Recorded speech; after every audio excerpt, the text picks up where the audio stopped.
call Beetlejuice weird, especially because I confused it with Scrooged, but that's due to the horrible title translation down here, becoming The Ghosts Have Fun and The Ghosts Strike Back, respectively. But there was something I didn't quite understand that attracted me to the aesthetics. Being very honest, the series executed the idea much better in my opinion. We have supernatural, but it's more fun than danger. We have a disgusting ghost, but he's not trying to get married to a teenager. In the series, the focus is on Roach Extract, but he's not a villain as much as a scoundrel that learns to be better. And since I wanted to talk about it, but had no time for the whole series, let's talk about the second story, The Big Face-Off. Bad dream? Yeah.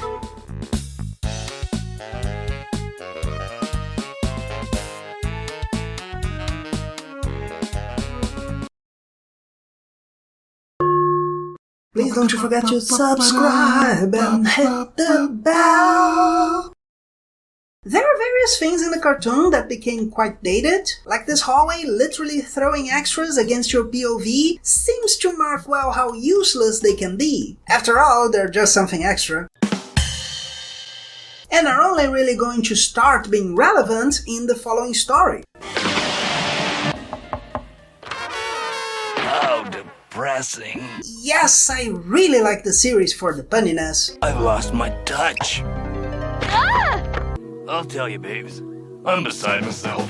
Even for those who don't like them that much, I still see a certain charm in how they set some of their jokes. My grossest face isn't gross. I don't even smell bad anymore. Sure you do, Beetlejuice. Or how some absurd situations are put.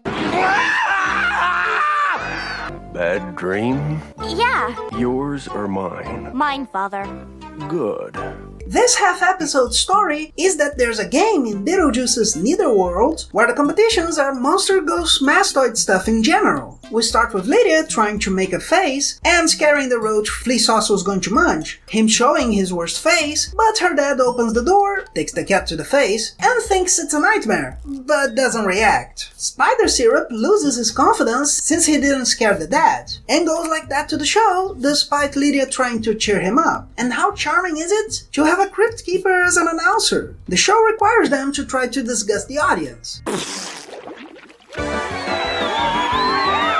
After the swimming, we have drinking where Centipede's movie is about to lose and tries to cheat, but ends up helping his adversaries. After 10 rounds, the two teams are tied. The last category is the big face-off, worth a trip shown in cutout art. This is something else I find very charming in the program. I'd say it still works for being intentionally unusual, even if it's clearly more limited than various things since then. But last previous century than the beginning of Beast Wars or Money for Nothing. That's the way you do it. I'd say it's less odd than Cartman's Probe.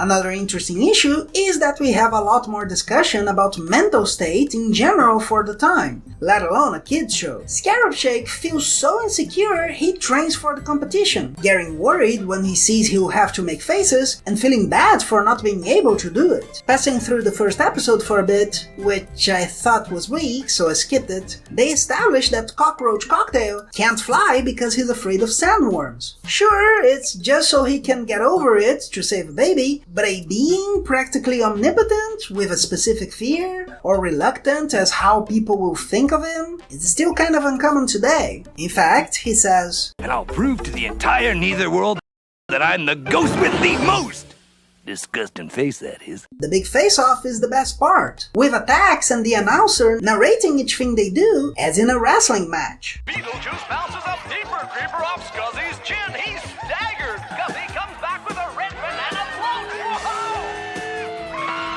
And I say thing because clearly they weren't afraid of getting surreal. Even now I think it still works, while that sculpture dragging itself through the floor never worked for me. Right before the end, Beetlejuice tries his biggest face, which doesn't work, his adversary making versions of him as part of his show of motherfuckerism. Not knowing what to do, the only solution is Lydia's suggestion, which is so effective that scares the adversary, the announcer, the presenter, and the whole audience. We don't see what it is right away, so it's revealed to be Lydia's dad's face half awake. Rewatching it, it was pretty nostalgic. I can't say everyone will like it, but the ambience is worth it, and if you like linguistic jokes like I do, it'll certainly be interesting. In fact, having a human comprehend more than the ghost that can make the face is a nice touch. Effectively, Lydia was smarter than him, helping solve his fears, so to speak. In the end, she doesn't get the credit directly, kinda sounding like he gives more credit to the drowsy dad than to her, but they laugh, so I'd say it's a happy ending.